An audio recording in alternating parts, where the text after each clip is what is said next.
In the beginning of Seoul Station Druid, we see Suho crossing the street while he considers his mother's request to go for Junho's party or go out with his friends when lightning strikes, creating a huge explosion that makes the crowd panic. The lightning continued raining down, destroying everything within its path while Suho made a run for it. He abruptly ran in front of a truck and at the peak of impact, he woke up naked, confused and in a forest filled with dangerous beasts. Suho, who was unaware of how he got there, ran for his life while the dangerous beasts pursued him. He trips over a stone and falls into a bush, coughing.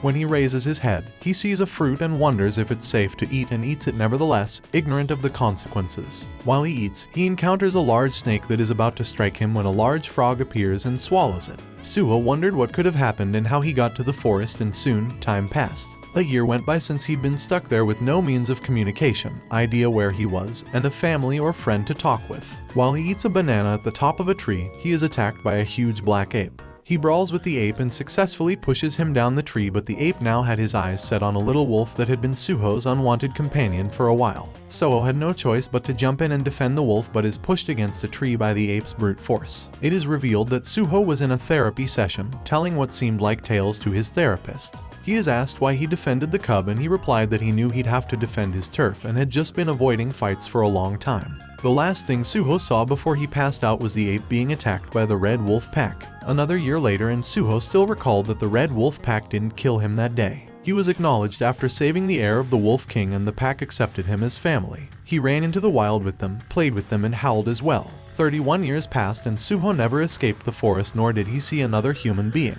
He became a full member of the pack, maintaining the pack's turf and way of life. In the therapy session, the therapist recorded that Suho's return was after 500 years, and he inquired how Suho got back. Suho explained that while the pack battled against the apes for the pack's dominance over Moon Hill, lightning strikes again, similar to the one years ago. On the other side of civilization, the security team detected a portal energy wave and made a run for it, unsure of what was coming. Seong stayed back to defend them while they escaped, but was surprised to see a raged and beastly Suho walk through. After collapsing, Suho, now labeled a returnee, is taken to the hospital to check his health status, and a statement about his adventures in the wild are also taken, although the doctor thinks he's crazy and his stories are fake. At the returnee department, Seong argued that Suho cannot be an F-rank citizen as it is the lowest of all ranks, and it was impossible for an F rank to pass through the portal, but the minister in charge ranked him because of the doctor's report, which said Suho displayed wolfish behavior, was trapped in an imaginary world and had a mental disorder. Seong met with Suho to confirm the doctor's report about his wolfish behavior and was left shocked.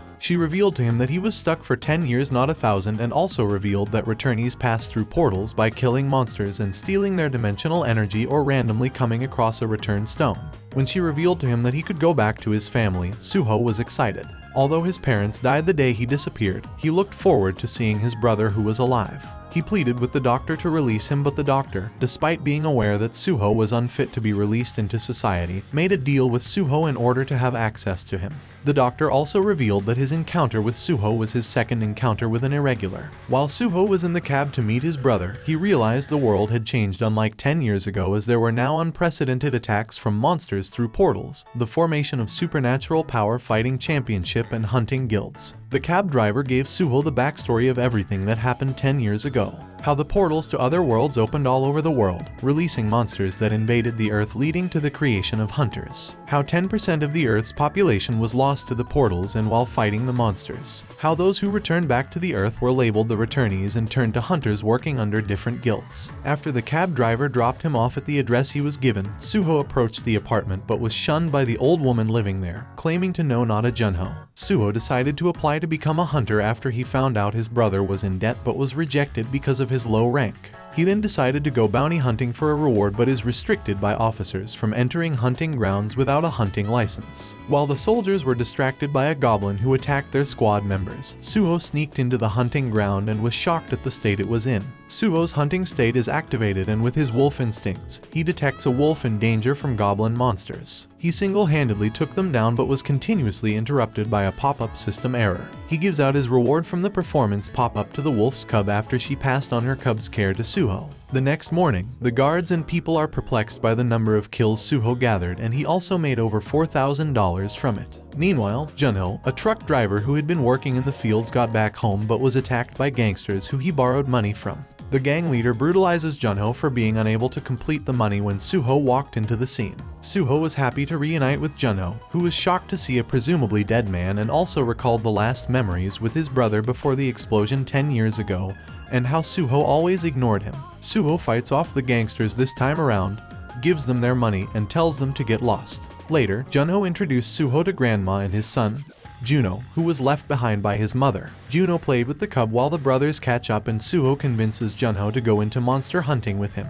The next day at the registration desk, Suho is praised for increasing his stats in just a day and was officially registered as a returnee with access to hunting grounds and the status window. Suho relayed his registration news to Junho and went on to the next bounty hunting ground. While Suho went in, the leaders of the Shilla Guild, Master Kang, who were taking their applicants into the hunting ground for a test, had their eyes caught on Suho, who appeared without any gear at the hunting ground and followed him swiftly but lost him due to Suho's great speed. Suho witnessed Gusik Choi, a man with a $4,000 bounty on his head, bully other hunters, and he jumped into the scene to challenge Gusik.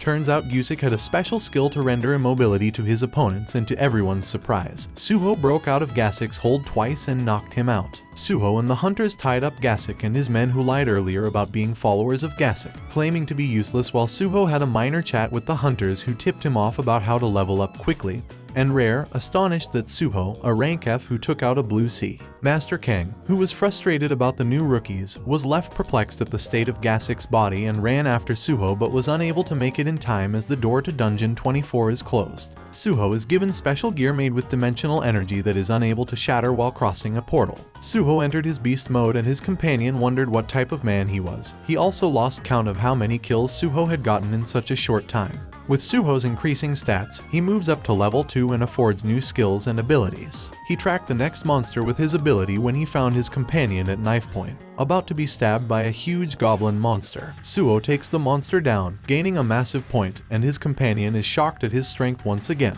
Suho and his companion exit the dungeon with an outstanding clearing time and go separate paths. He is stopped by Master Kang, who pulls him over for a drink and invites him to join the Shilla Guild, which Suho turned down, in the context that he doesn't accept orders from anyone. Suho goes home, and while having a warm chat with Grandma, Junho and Jinu arrive. Suho gives Junho $50,000 to pay his debts, and Junho is very grateful. While Suho and Jinu wait for Junho to return, they name the cub Biku. The episode ends with Junho suddenly arriving home with blood all over his body, and it's up to Suho to get his revenge. We've come to the end of this recap. Share your thoughts in the comments section down below. Feel free to also drop an anime that you want me to cover in a similar format. I'll go through your suggestions and even give you a mention when I get to the anime you suggested. A sincere like and subscribe can go a long way for your karma. Just saying. Very well then, with that said, I'll see you guys on my next video.